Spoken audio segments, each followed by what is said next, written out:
The Pacific Northwest Conference of the United Methodist Church has been in a relationship with the conference in the South Congo since the year 2000. This year, in April 2017, a team of 7 traveled to be with the children for a full week of Bible stories, singing, art lessons, computer lessons, and storytelling. I've been to the orphanages before, but this time our intention was different.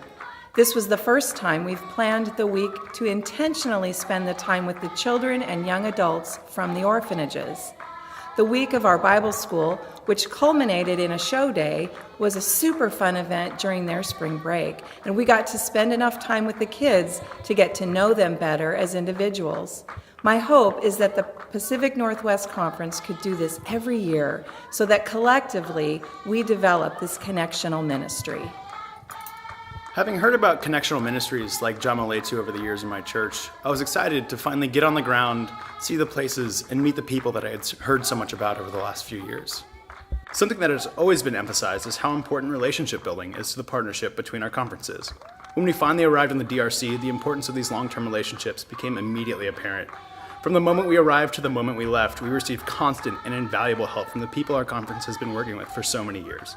Things like playing basketball with kids or bringing Seahawks gear for a missionary that's a big fan may seem like distraction from the work we are here to do, but by remembering that churches are made up of people and valuing the relationships between those people, we create enormous potential for work that can only be done through our partnership and that cannot be achieved any other way. During the last few years, I've heard many stories about the Pacific Northwest connectional ministries in the Congo. For this trip, my husband John and I had the project to work with the kids at Jamaa Letu on their computer skills. Each of the 2 orphanages has 5 laptops that the kids can use. And during this trip, we wanted to share some new equipment and skills with them, including new digital cameras and new math and science reference material. We put together a curriculum for the week, but I didn't really know what to expect.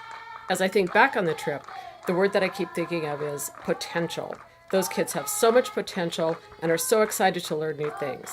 And not only was it exciting to see what the kids who are currently at the orphanages are doing, but we also had an opportunity to meet the young adults who have left Jamaa Letu and gone on to succeed at university.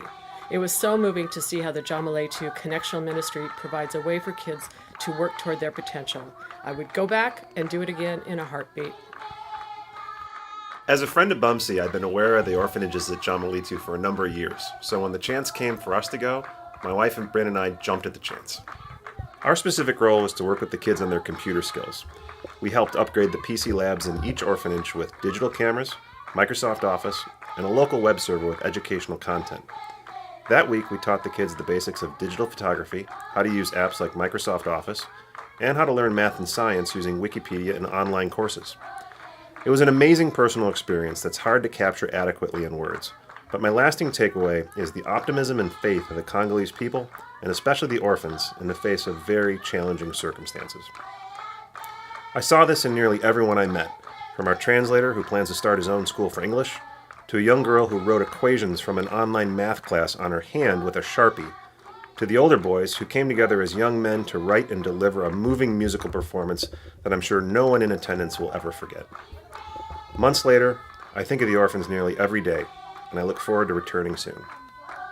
So I think it was the second day while we were there, and we were in a faraway place, and I left my 1-year-old baby at home, and I was missing him so much. And I told my mom that through text message, and she sent me a message back saying, give all of the love that you would give to Asher to the people you encounter there. That's just such a beautiful picture, and I think it'll forever be etched into my mind as an example of how I can love. When we were doing art exercises with the kids, they were painting their stories and sculpting their dreams. And it was clear that they love the mamas at the orphanage so much and how much they were sacrificing for them.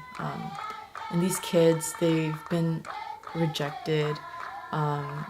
They've been in places where they hadn't received love, and for them to really know that love from the mamas at the orphanage, it was so powerful for me to see, like, how am I being a parent and how am I showing God's love as a good parent to the people I encounter. especially to those kids or to those people who the world tells you shouldn't exist, right? Or like it's hard for them to survive. How can I be a loving parent and love them like I love my own son in a really deep and authentic way? It was really amazing to spend time not only with those from the Pacific Northwest who traveled to Jamaa Letu and Lubumbashi in the Democratic Republic of the Congo, but also to meet others who are living in the Democratic Republic of the Congo, doing amazing work, sharing Christ's love. The Hope for the Children of Africa Task Force is really engaged in trying to foster our connection with our Pacific Northwest Conference and the South Congo Conference, as well as the Jamaa Letu orphanages. And we're delighted when folks like the team from Bothell decide to go on a mission trip and see the kids and interact with the children. It's a wonderful opportunity for them to see what we've been doing over the past decade here in the Congo.